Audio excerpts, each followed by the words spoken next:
il faut qu'on fasse un bilan tout de suite. Bonjour à tous et bienvenue sur le channel.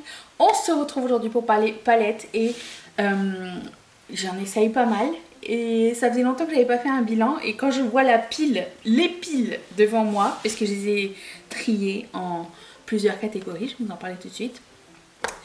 Je me dis que ça fait longtemps, oui, ça fait très longtemps, donc attache ta tuque et je vais faire en trois parties différentes. On a la partie, c'était une très bonne surprise et super inspirant.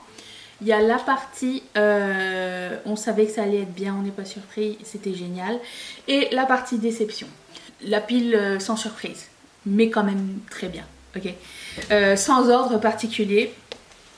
La palette Devour de Earnestly Cosmetics. Je ne sais pas si toutes ces palettes sont encore disponibles ou pas, mais j'ai fait une revue à ce sujet. Donc, si vous cherchez Earnestly Cosmetics ou Devour avec la petite loupe, vous allez la trouver et vous allez voir mon make-up que j'ai fait avec, qui ressemble à ceci.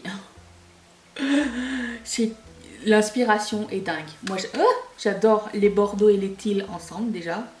Donc ça, c'était sûr pour moi, c'était un oui. Et la qualité Earnestly Cosmetics avec ses fards à effet incroyables. Et ces deux couleurs topper là.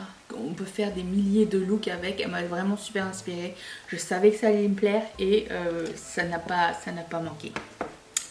Ensuite, c'était ma première palette Hensley Rain et vous allez voir que j'ai fait du rattrapage par la suite. La Cosmic Dreamer qui ressemble à ceci. Je m'attendais à ce que ce soit bien. C'était pas une color story genre... comment dire, ils n'ont pas pris beaucoup de risques avec cette color story. C'est ça que je veux dire par rapport à ce qu'on a vu par la suite. Mais... franchement, je m'attendais à ce que ce soit bien, c'était très bien. C'est impossible de rater un look avec des fards pareils. Donc, très bonne qualité, très bonne marque et pas surprise que ce soit là. Encore une fois, Earnestly Cosmetics, la Fall Magic, si vous l'avez, c'est le temps de la ressortir. Elle est si belle. Ils aiment beaucoup les teals et les bordeaux et là ils ont ajouté cette couleur là. Une fois qu'il y a cette couleur là dans une palette, je suis... conquise. Il y a aussi un espèce de topper ici. Vous avez une rangée de fards métalliques ou à effet et vous avez une rangée de fards mat. Je trouve que la color story est incroyable. Le fait que ce soit en plus de ça rangé en ordre, si vous êtes frileux avec la création ou quoi, ça c'est génial. Vous pouvez faire des duos hyper rapidement, donc encore une fois, pas surprise, qualité impeccable. Incroyable palette. Dès que je l'ai vue, je me suis dit cette palette là, elle est pour moi. C'est un peu comme la Peach palette de Too Faced, mais sur le crack, non, genre tous les rêves que je voulais dans une Peach palette, c'était ça. Je voulais des couleurs foncées, des fards à effet et de quoi faire un look pêche sans que ce soit trop pastel et que je puisse pas travailler le truc. Cette couleur là est assez foncée. Je pensais qu'elle allait être pas assez foncée pour faire un accent sur le côté, donc franchement, incroyable palette, je ne peux que vous la recommander. C'est de Gourmand Girl. Je confonds Gourmand Girl et Bella Butterbur, mais c'est Gourmand Girl et elle est incroyable. Je vous la recommande. Ensuite, on savait que ça allait être bien, c'est Glaminatrix.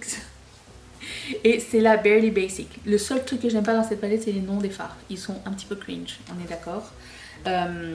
Alors... de toutes les color stories que je vous ai montré, c'est la color story la plus neutre et la plus facile à travailler, je trouve. Vous avez des couleurs un peu fall, un petit peu automne, et vous avez plein de fards à effet et métalliques ici pour faire des tas et des tas et des tas de looks. J'aime qu'ils aient pas choisi genre des bruns basic ou des gris ou des noirs, mais qu'il y ait plus comme un dégradé de vieux rose à bordeaux, de marron orangé à... vous voyez ce que je veux dire? Un peu de taupe ici. Je trouvais que c'était basic, mais pas trop. Barely basic. Et elle était très sympa. Par contre, les noms, au pif comme ça, subscribe, all, review, holy grail, non, c'est pas possible. Ça, zéro pointé. Et c'était sûr. Le seul défaut des palettes de Cosmic Brushes, je trouve à ce stade, alors le fait qu'ils soient pas chers, du coup ça pose un petit peu moins de problème. Si ça avait été un problème chez Hensley Rain par exemple, vu le prix, j'aurais moins accepté de continuer à payer un montant pareil. Mais là, étant donné que les palettes sont moins chères, avec des fards à effet et des color story de dingue, les mats sont pas les meilleurs mats que j'ai utilisés de ma vie. Donc ça n'est pas grave, je pardonne. Il y a plus de travail à faire, c'est ça que je veux dire. C'est pas qu'ils ne fonctionnent pas, c'est que c'est plus long à travailler que toutes les autres marques que je vous ai montrées précédemment.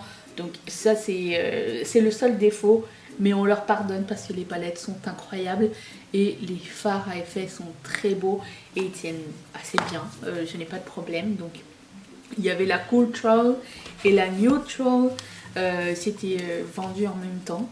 Il y a la dernière qui arrive vers moi d'ailleurs, by the way. J'ai très hâte de l'utiliser. Donc ça c'est la palette Nude, mais avec un pop de couleur qu'on adore. Genre si Natasha Denona un jour peut faire ce style de palette, ils vont faire la tan, la nude, la need warm et tout ça. Voilà, ça c'était la palette qui fait tout, ça c'était bien. Pas besoin de 10 milliards de palettes. Color story parfaite, vous avez du noir, vous avez un couleur de peau, vous avez un bordeaux, vous avez des marronnés, vous avez un kaki et vous avez 1, 2, 3, 4 fards à effet, des fards métalliques. C'est des tas de looks à faire avec, une peut que vous recommander. Les bonnes surprises. La Citrus Punch de Simply Posh. Je pensais que ça allait... La surprise étant que je pensais que ça allait pas contraster assez ce rang-là avec ce rang-là. Et finalement, tout s'est super bien passé. Les couleurs métalliques sont incroyables. Et voilà, la bonne surprise, c'était que ça marche ensemble. Donc, on peut faire un look complet avec... Moi, j'aime bien faire le coin... Où je me regarde pour me dire, mais comment ça s'appelle? J'aime bien faire un coin avec plus d'intensité pour rendre mon œil un petit peu plus... c'est comme on dit, effilé, étendu, je ne sais pas trop. Pour moi, c'est nécessaire. Donc ça, c'était vraiment une bonne surprise. Ensuite, la Harvest Moon. C'était ma deuxième de chez Hensley Rain. Oh, regardez-moi cette color story. On en parle. Alors certes, c'est un peu plus cher, Hensley Rain, mais je trouve qu'ils valent leur prix. Elles sont vraiment incroyables. Vous avez juste une rangée de mat et tout le reste c'est des lumineux et des fards à effet. S'il vous plaît. Vous avez vu ça? J'ai juste envie d'utiliser que cette marque en ce moment. J'ai envie de mettre que ça. Où est-ce que je me suis où? Attendez. Je cherche une vieille lingette. Ok. C'est incroyable. C'est une marque incroyable. Il y a souvent des gens qui me demandent mais quelle marque je peux commencer à chercher en termes de marque indie avec des fards à effet et tout et des color stories sympas. Celle-ci, Earnestly Cosmetics et Gourmand Girls et même moins cher Cosmic Brushes. Mais celle-ci, je n'ai pas vu de fard aussi performant. Ils sont même performants au doigt pour vous dire. Des fois, on voit pas les effets de visu en caméra. Avec eux, on les voit. Donc, je peux dire que celle-ci, c'est la top of the marque, okay, en ce moment. Excellente surprise, la Longing palette de... Longing c'est Longing de Blend Bunny. Et j'étais pas sûre et certaine. J'ai utilisé des tons froids grisâtres. Je me suis dit peut-être sur moi ça va pas être beau ou ça va pas ressortir parce que bon, je suis habillée de cette... je vais me maquiller de cette couleur, mais j'avais peur que ce soit pas à la hauteur, que ça marche pas sur moi en fait, ça va pas être à la hauteur de la qualité est très bonne chez Blend Bunny. Mais c'est le même thème, hein. C'est toujours les marques indie avec des palettes, des color story bien spécifiques au lieu que ce soit des color story juste neutres ou juste, vous voyez ce que je veux dire, ou arc-en-ciel ou quoi. C'est plus quelque chose de recherché je trouve. Et voilà, donc ça c'est bien. Après je trouve que Blend Bunny on tourne un petit peu en rond en ce moment. J'aimerais bien que la prochaine palette soit quelque chose d'un petit peu plus risqué. Parce que bon, les dégradés, c'est sa spécialité. Dégradé avec un lumineux, des fards à effet ou quoi, c'est la spécialité de la marque, je sais. Mais à un moment donné, on a fait tous les dégradés. Voilà. Donc j'ai hâte de voir ce qui va sortir après. Ah, c'était un make-up remover, je pense qu'il sera après. C'est un démaquillant, je crois. Pas intéressant. Ensuite, la Coastal de chez Simply Posh. Alors, je vais pas trop la pencher parce que ce phare là est un peu brisé, il m'était brisé. Mais la Color Story est incroyable. C'est bleu sale et vert sale. Et ces métalliques qui font tout le travail. Je trouve ça incroyable, l'intensité. Alors comme la Citrus Punch, l'intensité, je pensais pas que ça allait fonctionner et finalement ça fonctionne super bien. Donc pour moi c'était une super belle surprise, une très belle Color Story, je recommande.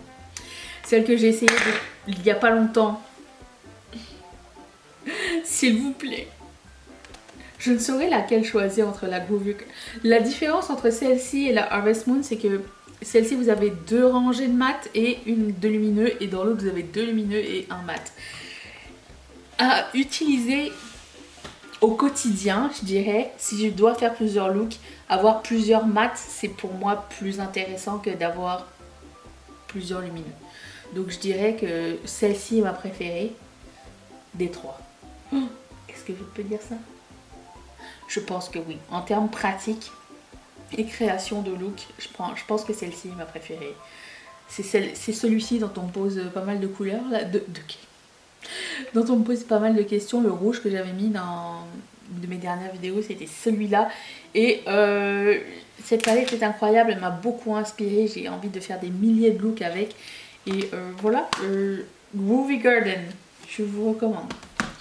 Ensuite, autre surprise.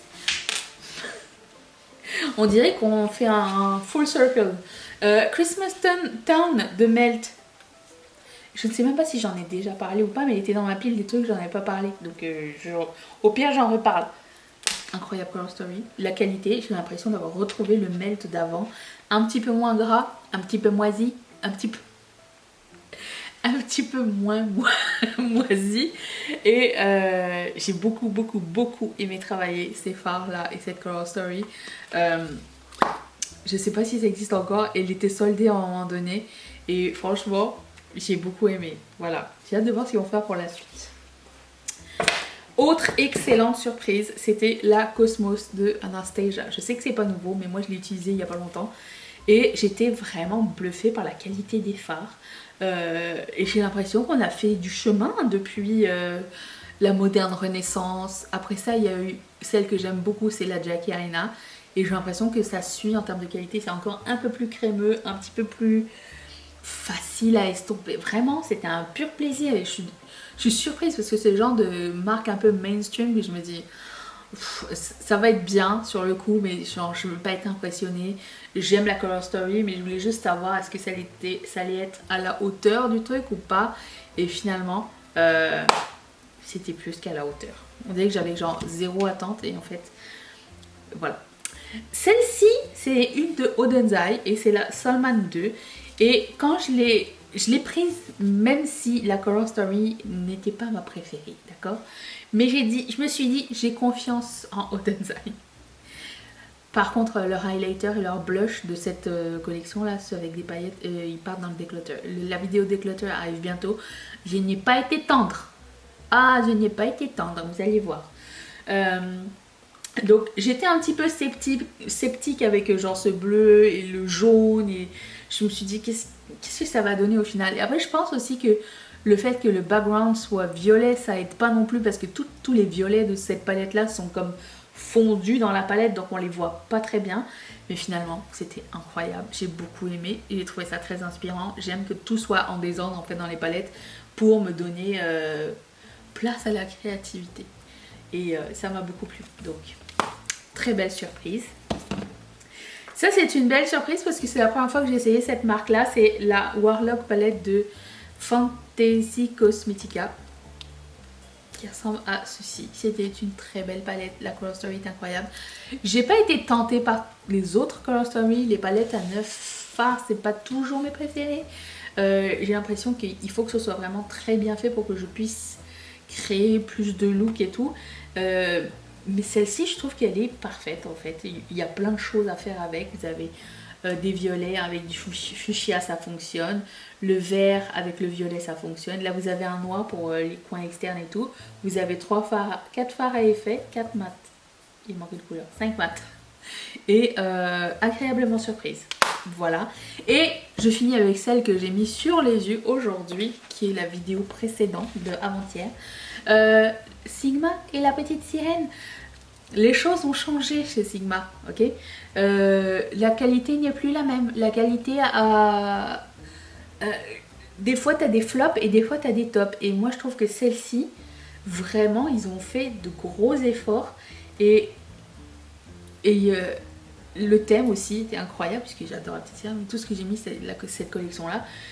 Et franchement, j'ai hâte de voir la suite. J'aimerais bien qu'ils fassent d'autres collabs avec Disney. Un peu plus...